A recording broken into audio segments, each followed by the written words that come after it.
Bonjour et bienvenue pour ce nouveau temps de prière. Aujourd'hui, nous nous retrouvons autour du dimanche de la prière. D'ailleurs, le mot d'ordre de ce dimanche nous le rappelle. Béni soit Dieu qui n'a pas écarté ma prière, ni détourné de moi son amour. Ça se trouve dans le psaume 66, au verset 20. Ce dimanche de la prière, il se trouve dans la série des dimanches après Pâques, parce que la prière, c'est aussi un signe de résurrection. Celui qui nous a appris à prier, Jésus, vivant, intercède pour nous auprès de Dieu le Père. Jésus a passé toute sa vie sur la terre à nous rappeler que Dieu est un Père et que nous pouvons en tout temps nous tourner vers lui. Qu'il inspire notre prière ce matin. Prions ensemble. Seigneur, tu es à chaque instant avec nous sur notre chemin. Parfois nous t'écoutons, parfois non. Tu es si discret que nous devons faire un effort pour t'écouter.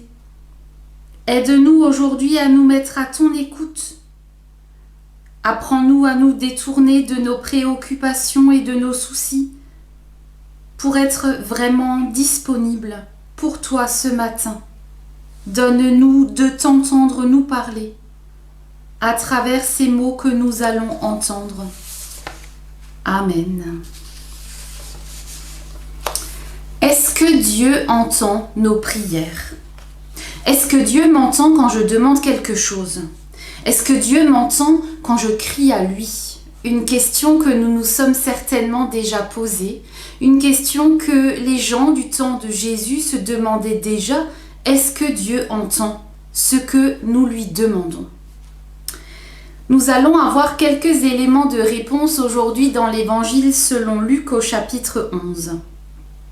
Jésus dit : « Supposez que l'un de vous ait un ami et qu'il aille le réveiller en pleine nuit pour lui dire : Mon ami, prête-moi 3 pains car un de mes amis qui est en voyage vient d'arriver chez moi et je n'ai rien à lui offrir à manger. » Supposons que l'autre de l'intérieur de la maison lui réponde : « Laisse-moi tranquille, ne me dérange pas, ma porte est fermée, mes enfants et moi nous sommes couchés, je ne peux pas me lever pour te les donner. » Je vous assure que, même s'il ne se lève pas pour lui donner ses pains par amitié pour lui, il se lèvera pour ne pas manquer à l'honneur, et il lui donnera tout ce dont il a besoin.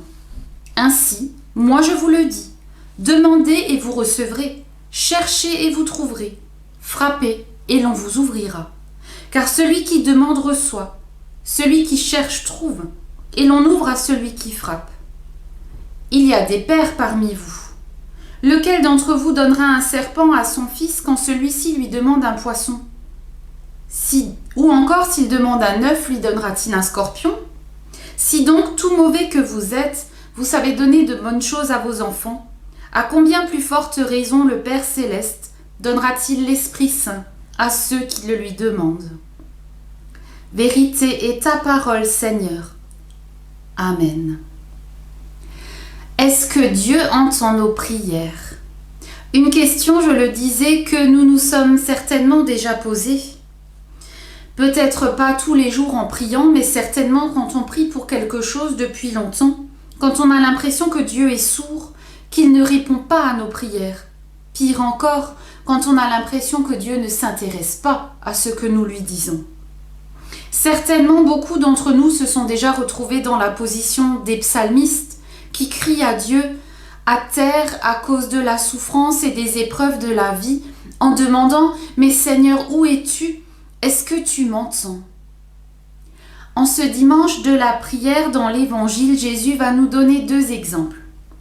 Dans le premier, il nous met, nous les croyants, à la place de quelqu'un qui, en pleine nuit, aurait absolument besoin de quelque chose. Alors il va voir son ami, le réveille au milieu de la nuit et lui demande ce qu'il lui faut. Et Jésus explique que cet homme ne va pas fermer sa porte, mais qu'il va répondre aux besoins de son ami. Il nous montre donc que Dieu est un ami, vers qui on peut se tourner en tout temps dans la prière pour lui demander ce dont nous avons besoin. Il nous montre que Dieu nous entend à toute heure du jour, de la nuit. Nous pouvons toujours nous tourner vers lui, il est toujours disponible jamais surbooké, toujours connecté, en Wi-Fi illimité. Dans le deuxième exemple, Jésus nous parle des parents et des enfants. Voici ce qu'il dit. Qui d'entre vous donnerait un serpent à son fils s'il demande un poisson? Et qui de vous lui donnerait un scorpion s'il demandait un œuf? Personne d'entre nous ne donnerait de mauvaises choses à ses enfants s'ils nous demandent quelque chose de bon. Eh bien, dit Jésus, si nous, parents humains, nous sommes capables de donner de bonnes choses à nos enfants, alors Dieu, encore plus, est capable de donner de bonnes choses à ceux qui le lui demandent. Ça paraît tellement facile. Les exemples de Jésus sont parlants, faciles à comprendre. C'est d'ailleurs ce que j'aime dans les évangiles. Jésus nous parle de nos vies, de ce que nous vivons, de nos expériences, de ce que nous pouvons comprendre. Il transpose nos expériences humaines en expériences spirituelles. Mais alors, si les choses sont si simples, pourquoi est-ce que notre vie spirituelle a parfois l'air tellement compliquée? Si en effet Dieu entend toutes nos prières, s'il nous donne tout ce dont nous avons besoin, s'il est cet ami vers qui on veut toujours se tourner, alors où est le problème? C'est bien beau tout ça, mais encore faut-il réussir à le croire. Hélas, ce n'est déjà plus aussi facile qu'on pourrait l'imaginer. Parce que bien souvent, nous croyons que Dieu est bon. Nous pouvons croire que Dieu répond aux prières. Mais en général, on le croit plus facilement pour les autres que pour nous-mêmes. Et d'autant plus encore parfois quand on prie pour des choses pendant des semaines, des mois, des années. Alors on se décourage et on se dit que peut-être Dieu ne répondra jamais. On se dit même parfois qu'on ne le mérite pas, que Dieu n'en a que pour les autres. Ou pire encore, on en vient à se dire qu'on n'a pas bien prié ou pas assez prié. Mais l'amour de Dieu ne s'achète pas. Les bénédictions de Dieu ne se limitent pas à ceux qui les méritent, sinon Dieu ne pourrait agir dans la vie de personne. La Bible nous dit autre chose. Demandez et vous recevrez. Cherchez et vous trouverez. Frappez et on vous ouvrira. Car celui qui demande reçoit, celui qui cherche trouve, et on ouvre à celui qui frappe. Oui, mais Seigneur, je t'ai si souvent demandé quelque chose. Alors pourquoi est-ce que tu ne réponds pas? Je crois que Dieu peut répondre de 3 façons différentes à nos prières. Il peut dire oui. Heureusement, ça arrive parfois que Dieu accorde ce que nous lui demandons, parfois de façon spectaculaire, parfois à travers les circonstances de nos vies. Dieu peut et veut agir dans nos vies si nous lui laissons la place. Parfois, Dieu peut dire non. Demander quelque chose à Dieu n'a jamais été une assurance que Dieu nous le donne. Dieu n'est pas un Père Noël qui distribue des cadeaux aux enfants sages. Dieu ne donne pas toujours ce que nous lui demandons. Ça ne veut pas dire que Dieu ne répond pas. Ça ne veut pas dire que Dieu n'est pas là. Ça veut simplement dire que Dieu répond certainement différemment de ce que moi je voulais.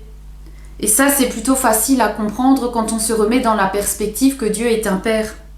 En tant que parents, nous ne donnons pas à nos enfants tout ce qu'ils nous demandent. Sinon, imaginez la catastrophe. Pourtant, je crois que Dieu répond à nos besoins, mais pas toujours à nos demandes. Par exemple, j'ai besoin de manger pour vivre. Je peux avoir envie de manger dans un restaurant gastronomique, mais je n'en ai pas forcément besoin. Même si c'est sympa et que ça fait du bien. Petit clin d'œil d'ailleurs à nos restaurateurs qu'on attend avec impatience de retrouver. Ou encore, un autre exemple, j'ai besoin d'une voiture pour aller travailler. Je peux avoir envie d'aller travailler en Lamborghini ou en Ferrari, mais je n'en ai pas forcément absolument besoin. Alors quand je prie Dieu de me donner une Ferrari et qu'il me donne une voiture un peu plus normale, est-ce que ça veut dire qu'il n'a pas répondu à ma prière? Ou est-ce que ça veut simplement dire qu'il a répondu autrement? Bien sûr, mon exemple de la voiture, je ne prie pas forcément pour avoir une voiture, mais c'est un exemple. Dieu peut aussi nous dire non quand ce que nous demandons n'est pas dans sa volonté ou pas forcément bon pour nous. Parfois, on demande quelque chose à Dieu et on croit que ce quelque chose est juste parfait pour nous.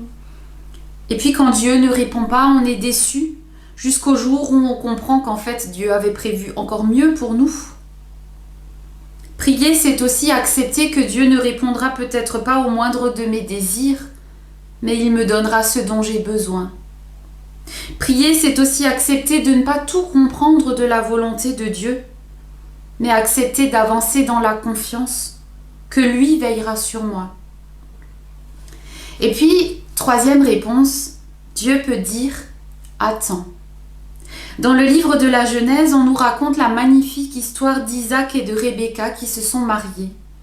On nous raconte que Rebecca était stérile et qu'Isaac a prié et que Dieu a exaucé sa prière, puisque Rebecca est devenue enceinte de Jacob et Ésaü, des jumeaux. Magnifique exemple d'exaucement d'une prière, pourrait-on croire. Mais ce qu'on ne voit pas quand on lit le texte comme ça de façon fluide, c'est qu'au début, on nous raconte qu'Isaac avait 40 ans quand il s'est marié. Et quand les jumeaux sont nés, savez-vous quel âge il avait ? La Bible nous dit qu'il avait 60 ans. Il y a donc 20 ans qui sont passés entre le début de sa prière et l'exaucement. 20 ans. Parfois, le temps de Dieu n'est pas toujours le nôtre. On est souvent impatient. On aimerait que Dieu agisse dans l'instant, un peu comme un magicien. Pourtant, même si les choses ne se passent pas toujours comme on le voudrait, ce qui est certain, c'est que le temps de Dieu est toujours parfait. Jésus nous encourage à prier, à tout demander à Dieu. Pas pour faire de lui un distributeur de bénédictions. La prière ne se limite pas à demander à Dieu et à attendre que Dieu donne. Mais la prière, c'est aussi une relation, aussi et d'abord une relation avec Dieu. Cette relation de confiance qui nous rappelle qu'il est un Père qui prend soin de nous, ses enfants. La relation entre un père et ses enfants ne se limite pas à l'argent de poche ou à la nourriture ou encore aux vêtements qu'un parent donne à ses enfants. Une relation entre un parent et ses enfants est faite de bien plus que ça. Elle est faite d'amour, de tendresse, de complicité, de communication, d'échange, de temps passé ensemble. D'ailleurs, c'est peut-être une image qui vous parle, cette image d'un Dieu Père, ou peut-être pas du tout. Dans les églises, quand on parle d'un Dieu Père, on oublie souvent que pour de nombreuses personnes qui ont eu un père absent, défaillant ou parfois même maltraitant, cette image-là, elle n'est pas vraiment pertinente. Pourtant, Jésus nous rappelle que Dieu est un Père au-delà de nos défaillances humaines. Il est le Père par excellence, celui qui veille sur ses enfants, celui qui leur apporte tout ce dont ils ont besoin. Alors nous n'avons pas à hésiter, nous pouvons toujours nous tourner vers lui dans la prière, pour les grandes et les petites choses. D'ailleurs, quand on prie, on ne devrait pas seulement prier pour des choses possibles, sinon c'est un peu trop facile. On devrait oser dans la prière, prier aussi pour des choses impossibles. On devrait oser voir grand. Marianne Anderson a été la première femme afro-américaine à chanter au Metropolitan Opera. C'est l'une des plus belles salles d'opéra au monde. Et quand elle a vu son rêve s'accomplir, elle a dit « La prière commence là où les capacités humaines s'arrêtent. » Alors est-ce que vous aussi vous avez un rêve qui sommeille au fond de vous? Est-ce que vous aussi vous osez demander à Dieu ce qui est impossible? Est-ce que votre foi permet d'aller jusque-là? On peut tout demander à Dieu, même ce qui paraît impossible, parce que là où mes capacités s'arrêtent, c'est là où Dieu peut commencer à agir. Alors, osons prier. En tout temps, en toutes circonstances, jour et nuit, tournons-nous vers le Seigneur qui est toujours là, qui nous écoute et qui répond toujours à nos prières, même si ce n'est pas toujours comme nous l'imaginons. Amen. Prions. Seigneur, nous voulons te dire merci pour la manière dont tu nous illumines par ta présence. Merci parce que tu nous rappelles aujourd'hui que tu es toujours là pour nous, qu'à travers la prière, nous pouvons toujours nous tourner vers toi. Tu es en tout temps à l'écoute, disponible, présent pour nous. Donne-nous d'oser prier pour les grandes et les petites choses. Merci de nous rappeler que nous te trouverons en nous tournant vers toi dans la prière. Nous te remettons aujourd'hui toutes les personnes autour de nous qui se sentent perdues, qui cherchent leur chemin, qui ne voient plus par où aller, ceux qui ont besoin d'être guidés, qu'ils puissent croiser sur leur chemin des personnes porteuses de lumière qui sont là pour écouter, tendre la main, donner du temps.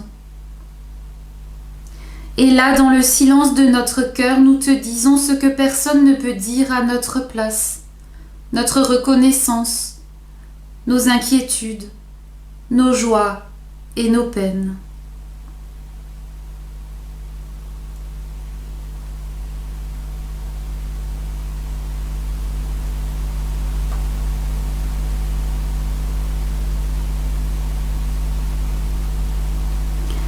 Garde-nous, Seigneur, dans ta paix quand nous prions ensemble. Notre Père qui es aux cieux, que ton nom soit sanctifié, que ton règne vienne, que ta volonté soit faite sur la terre comme au ciel. Donne-nous aujourd'hui notre pain de ce jour. Pardonne-nous nos offenses, comme nous pardonnons aussi à ceux qui nous ont offensés. Et ne nous laisse pas entrer en tentation, mais délivre-nous du mal, car c'est à toi qu'appartiennent le règne, la puissance et la gloire, au siècle des siècles. Amen. Il me reste à vous souhaiter une belle journée et une belle semaine et que le Seigneur vous bénisse et vous garde. Amen.